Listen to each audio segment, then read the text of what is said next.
Good morning. Here we are from Temple Baptist Church again. It's good to have y'all that clicked in to watch us, and we are in Numbers chapter 13. We're going to begin. Actually, it begins in verse 17, but we're going to back up and regroup on that just a little bit and look at some things. This is the place where the Hebrew people have been brought to Sinai, and they've been there for a long time now. They've been on a long camping out experience. And God has told them, okay, now it's time. You've been here long enough.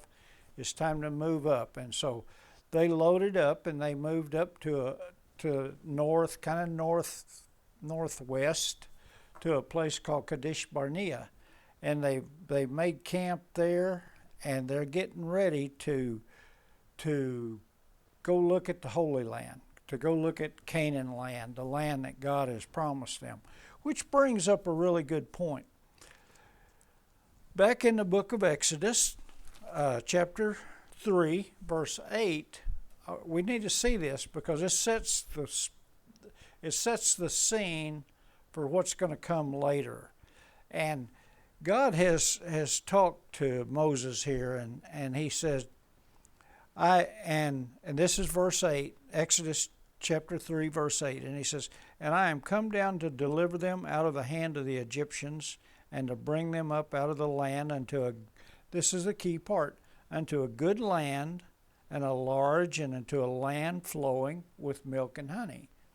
This is God's, of course, God created it, so he knows, but he's been there, and he's looked it over, and he said, this is where I want my chosen people to be. And this is God's decision, and it's already been made. So we come back over here then into the chapter 13, or Numbers chapter 13, at the first verses here. And the Lord, it says in verse 1, the Lord spoke unto Moses, and he said, "Send thou men that they may search the land of Canaan, which I give unto the children of Israel. Of every tribe of their fathers shall ye send a man, every one a ruler among them." And so Moses went to the head of each tribe, and he picked out a man from each one of them. The key ones that we want to look at, and actually that's what verses 4 through 15 are about, the names of the tribes, the names of the men that have been picked to go on this scouting mission. There's a little bit of a sense here of doubt or disbelief, unbelief. That pretty much covers it. In the sense here, except that God told them to do that. Then the Lord spake unto Moses, "Send thou men, and send them up, one out of every tribe, and leaders of these men, every one a ruler among them." And he goes on, but the key ones that I really would like for us to look at and think about here today are Caleb of the tribe of Judah. It's at verse 6, and then in verse 8 it says, "Another tribe of Ephraim, Hosea," or Joshua is who we refer to it. And that becomes apparent as you go on down through here in this. But yet there's issues with that, but I want to move on for the sake of time here. It says in verse 16, "These are the names of the men which Moses sent to spy out the land," or to scout out the land. "And Moses called Hosea the son of Nun, I can't even say it, but it means Joshua's name was salvation." But then when Moses Moses called out his name, he renamed him. Excuse me, Joshua. And he adds a UA on the end of that, which it means God is salvation. So Joshua said, "Just call me Joshua," and so that's what he's known as he goes on through the Bible.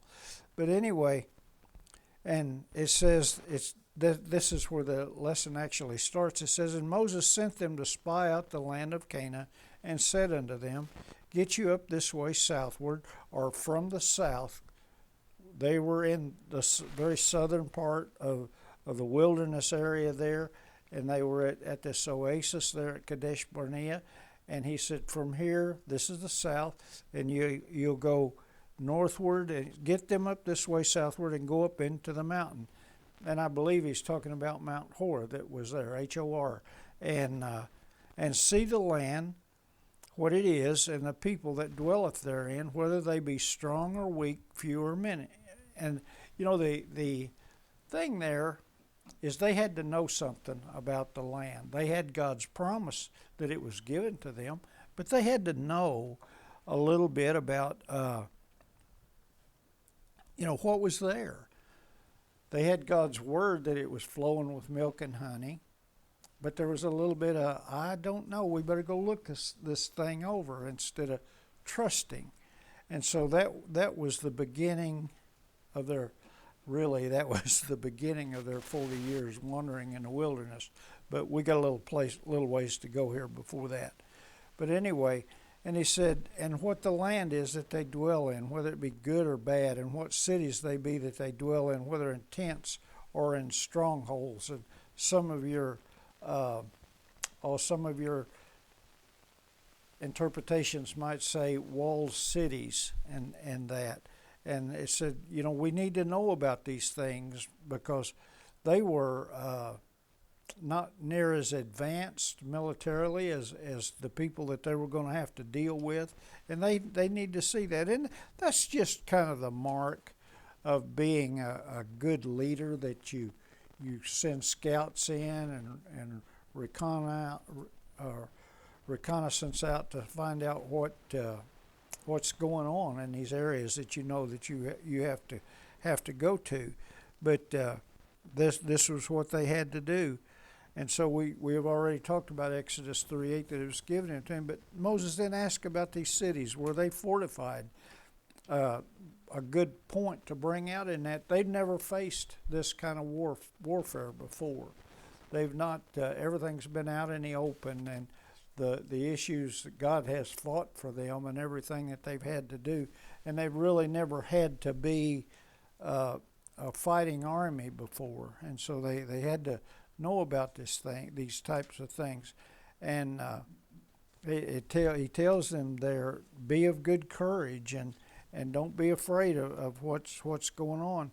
It says that it's talking about life and death to these people. And it says the land in verse 19, and what the land is that they dwell in, whether it be good or bad, and what cities they be that they dwell in, whether in tents or in strongholds, and what the land is, whether it be fat or lean, whether there be wood therein to build with or not, and be of good courage, and bring the fruit of the land. Now, the time was a time of the first ripe grapes, and when you look that up and you search it out, it was in July. It was that they went, and so these men started out, and these next verses, it talks about the geography of where they've been, and they've come in to what we would call, given a picture in your mind of the Dead Sea, an area just west of the Dead Sea, about the center line of it, and they started going north. And shorten the story up, they scattered out many different areas, and they went all the way up to today what we would call the middle of Lebanon, that high up. We'll get back on that a little bit. But it says there in verse 21, it says they went out and searched the land from the wilderness of Zin unto Rehob, and as men came to Hamath, and they ascended to the south. Hamath was the northernmost reach of their travels, their scouting expedition that they were on, and it says there, and they ascended by the south, or they kept turned up there from Hamath, and up in present-day Lebanon, and they were coming back now down right through the middle of what we would call Israel today, the area west of the Jordan River and the Sea of Galilee and the Dead Sea. They come right down that western edge of that, and they came to these cities that they went, and they scattered them up. And it says they came to Hebron. Hebron is an old city there, and it was probably on kind of like it time-wise a frame with Jericho, which is I think I've read somewhere where that was the oldest city in the Holy Land at that time. And it says anyway, they ascended by the south, or descended, and came into Hebron, where and they had these names of these people, and it says the children of Anak. These were giants in the land, and we maybe talk about that a little bit later. And then it says in Hebron was built 7 years before Zon in Egypt. Zon was located in what we call the breadbasket of Egypt. It was up where the Nile River comes up and it spreads out into different areas to go to drain into the Mediterranean Sea. And it was a place where some of the pharaohs in, I think it said the 15th century, they built their capitals there. A real lush place. It was called in the Bible. It was called the land of Goshen, and that's when excuse me, Joseph and other people, that's where they settled in. That's where Pharaoh gave them that land. That was the best land in Egypt for farming and raising sheep and goats and cattle, and that's where they went. But this thing about this, in parentheses in my Bible here, it says, now Hebron was built 7 years before Zon in Egypt. This is kind of a poke to the mixed multitude that come out with them, because most of them were Egyptians, and they were kind of snooty acting people, and this was kind of believed to be sort of a poke in the eye to them about that this land that God has given to these Hebrew people has been there long before the Egyptians ever come. But anyways, a little bit of a poke there. And it says, and they came unto the brook of Eshcol, and cut down from there a branch of one cluster of grapes, and they bare it between two upon a staff, and they brought of the pomegranates and of the figs. And about that word brook there, and is in the culture of their day and where they were at, was talking about, it was the word wadi, or W-A-D-I, and that was what we might call a wet weather creek, or a wet weather runoff here in the Ozarks here. That's kind of what that means there. And there was a lot of those in there, but the land was fertile because they got rain, and it was perfect for growing grapes and things. It says, I didn't really look it up, but it was talking about these grapes. This cluster of grapes was 2 cubits, I believe, long, and weighed probably about 2 pounds at least. I got that from a commentary that I was reading, and so it's not here in the scripture other than this one cluster of the grapes, and it was so big that that 2 people had to carry it on a shaft to bring it back. And it says the place was called the brook Eshcol, or the Wadi Eshcol, because of the cluster of the grapes from the children of Israel cut from there, and they returned from searching of the land after 40 days. You see in the Bible several references to 40 days. That's a time of you might say testing, even as it pops up different times in there. And so these men have been gone. Remember, Moses was up on a mountain for 40 days, and the people began to wonder, is he alive or is he dead? What's going on here? And that's where they begin to lose their confidence in God and the confidence in the overseership. Is that, I don't think that's a word, but of God and anyway. And it says, and when they came back after 40 days out on their trip all the way back, they had to move. I was reading where it said that they had to move on average 13 to 15 miles a day to cover all that distance, about 250 miles up and back that they had to do in that. So they had quite a walk, and they had to look and see around them at everything to gather this fruit, these grapes and these pomegranates and figs to bring back. And so it took time to do all that, but it says in verse 26, and they came and they went and they came to Moses and to Aaron and to all the congregation of the children of Israel unto the wilderness of Paran to Kadesh Barnea, and brought back word unto them and unto all the congregation, and showed them the fruit of the land. Now everything's going good up to this point. And they told him, verse 27, and said, we came into the land where you sent us, and surely it flows with milk and honey, and this is the fruit of it. This is what we found there. And they were presenting the positive on that. But then there's this word here that they've thrown in here at the very end there, this in verse 28, this word nevertheless. And so we see this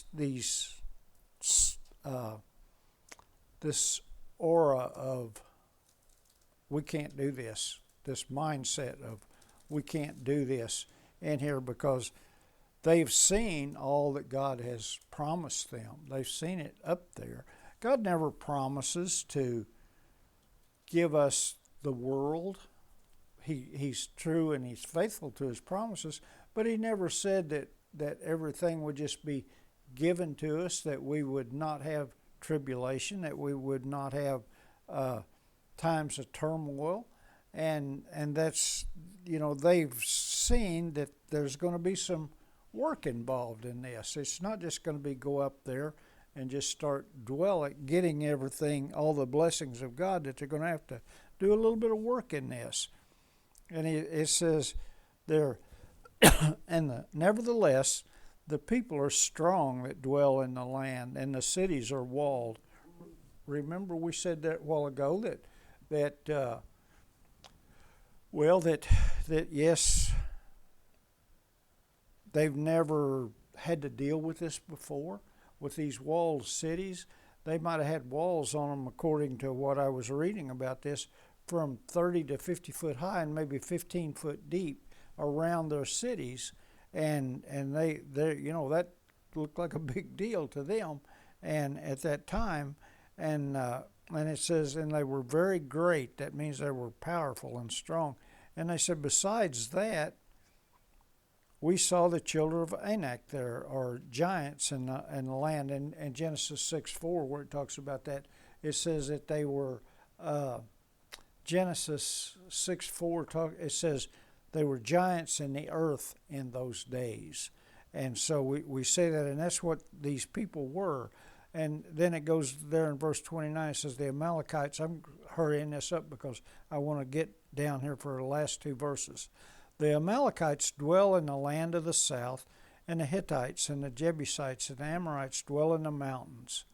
And the Canaanites dwell by the sea and by the coast of Jordan and those boundaries, that's where they lived. The Amalekites were very warring type people. They were akin to the Midianites, if you've ever studied about them in the book of Genesis, how that Joseph was sold to them as a slave to the Midianites, which were a branch of the Amalekites, and they were part of the southern part of Canaan. And the Hittites and the Jebusites and the Amorites dwelt in the mountains, and the Canaanites dwell by the sea and the coast of Jordan. But then, you got all these people, these 10 scouts that are saying, yeah, the land is really, really good, but we can't overcome them because they're too big, they're too mean, they're too dangerous. And Caleb, still the people before Joseph. Caleb of the tribe of Judah, still the people, and he quieted them down and said, let's just go up and take it. You know, he didn't have to talk about it or any more than what had already been said. They'd heard all the negative. He said, let's just go get it. And his mindset, he'd been given to him. It had been given to him, and it was of God. And Caleb's eyes was still on God and still on God's favor there, and that God wanted them to have it, so why not go get it? And it says, let us go up at once and possess it, for we are well able to overcome it. We can do this thing. You know, sometimes we just talk things to death when there's no need in it. We have if we have a direction from God, then we need to move. We need to do it, and not be backing up because of perceived hindrances to whatever the job may be. And it says, but the men that went up with him, I need to back up. And Caleb stilled the people, and let us go up at once and possess it, for we are well able to overcome it. But the men that went up with him said, we be not able to go up against the people, for they're stronger than we. And there again, you know, looking at the circumstances instead of the reality, sometimes it can scare us out of doing what we should do, what we're called to do. And it says in verse 32, and they brought up an evil report to the land. And then just to bring this to a halt, they had 10 votes against him, and Caleb and Joshua were the only two that said, we can do this thing, we need to move and do it. Well, they listened to the negative side, and they ended up wandering around in the desert because of their rebellion for 40 years. Now, that's shortened that up a little bit. Again, this thing, it comes up in verse 33. It says, there we saw the giants, the sons of Anak, which come of the giants, speaking of those in Genesis 6:4. And we were in our own sight as grasshoppers, and so we were in their sight.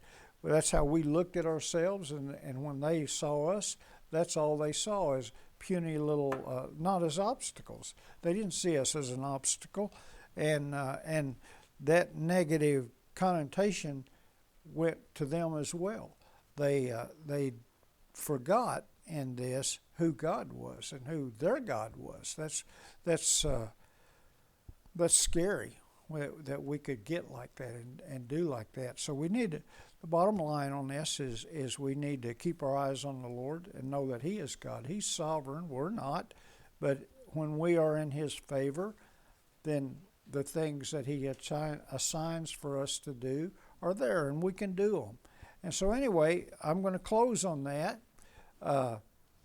Thank you all for coming in, and thanks for the views and all that in the comments. Come and see us at Temple Baptist Church. We have our services are at 8 o'clock in the morning on Sunday, and then we have Sunday school at 9, and I especially invite you to our Sunday school class. But there's lots of Sunday school classes around, Bible study groups. We'd love to have you there. Then we have another worship service at 10 o'clock, and you just be welcome to death to come. We'd appreciate having you.